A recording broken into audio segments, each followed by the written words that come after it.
একজন মানুষ যে স্বামী হইছই, একজন স্ত্রী হইছই, ও যে আমরা বিয়া দিয়া, আমরা যে বিয়া দিয়া, আমরা বিয়া দিয়ার না, আমরা চিনাইয়া দিয়ার, বিয়া হনো আল্লাহ দিয়া দিলেইছ।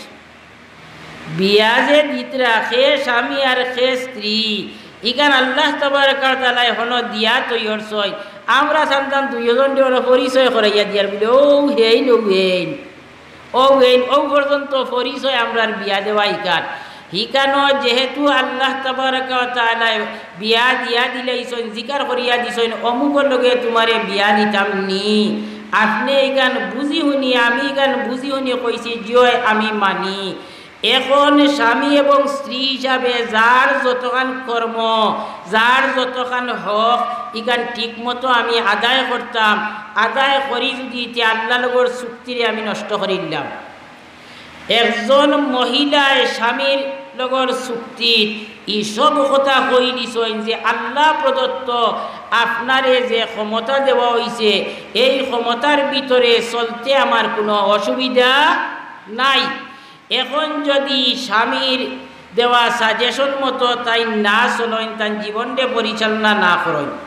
আমি আরও কইছি আজকেও কইয়ার যে একজন স্ত্রী যদি স্বামীর অনুমতি ছাড়া বাজার অথবা আত্মীয় স্বজন যাইন গিয়া, তে যেই মুহূর্তে বাড়ির এরিয়ার বাইরে যাইবা, যাওয়ার লগে লগে আল্লাহ তাবারক ওয়া তাআলা হেফাজতর জিম্মাদারি উঠাইয়া নিবা গিয়া, এই মুহূর্তে আনলিগেন।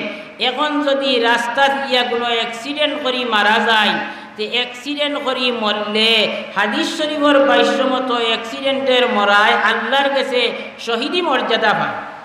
একজন আল্লাহর রাস্তাত গলা কাটাইয়া যে মর্যাদা পায়, এই নো আল্লাহর কাছে ও মর্যাদা পায় যদি অ্যাক্সিডেন্ট করি মারা যায়।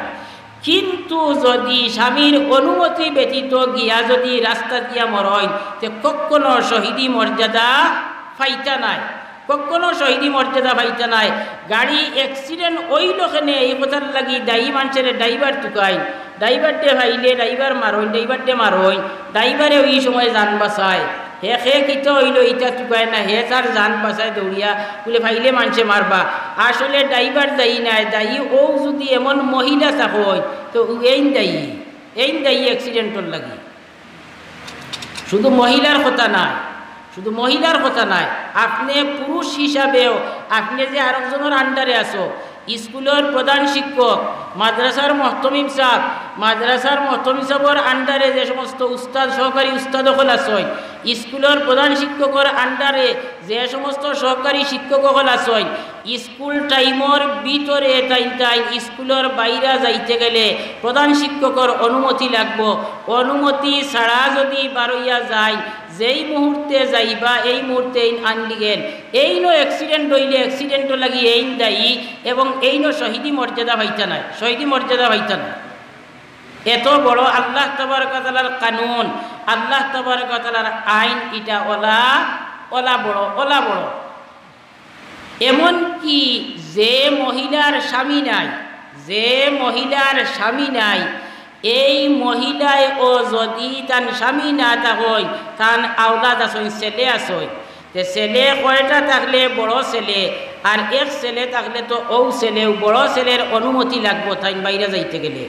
হ্যাঁ, ফুয়ায় তো মা হিসাবে মার মর্যাদা দেওয়ার দরকার, এই হিসাবে এই বাকিয়ালার অনুমতি লেখান মার অনুমতি গান্ডে নিলে হইতো নাই। মার মর্যাদারে রক্ষা করিয়া সম্মান দিয়া তাইনো মারে কিতা করতা, ইলা চাইলেও কিতা করতা, অনুমতি দিতা। কিন্তু মার লাগি উচিত হইল যে তাই আমি ওবাই যাইতাম আসিলে তার এইখান কইতে, হে যদি কয় যাও বলে নাই বিয়ালে যাইবে, আমি তোমার গাড়িতে বসাই দিমু, নাই আইজ যাইও না, আইজ যাওয়ার অসুবিধা আছে, তে এই সময় আপনি যাইতা না। এটাই হইল কি আল্লাহ তাবারক ওয়া তাআলার নিজাম, এটা হইল আল্লাহর নিজাম, যে শৃঙ্খলার লাগি। আর যান অনুমতি লাগে তার নাম আমির সাবর ফরিজা হইল কি যে তার আন্ডারে যারা আছে এরার নি কোনো ক্ষতিওর না লাভ ক্ষতি গান দেখা, স্কুলত থাকার তার লাভর না এই মুহূর্তে গেলে কি তার লাভ হইব, এইখান দেখিয়া তাই বিবেচনা করা, এটা তার ফরিজা, তার জিম্মাদারি। নামাজের সময় গেছে গিয়া তো একটা কথা কইলাম আল্লাহ তাবারক ওয়া তাআলা ওগুলারে বুঝার আমল করার তৌফিক দিক আমিন ওয়া আখিরু দাওয়ানা আলহামদুলিল্লাহি রাব্বিল আলামিন।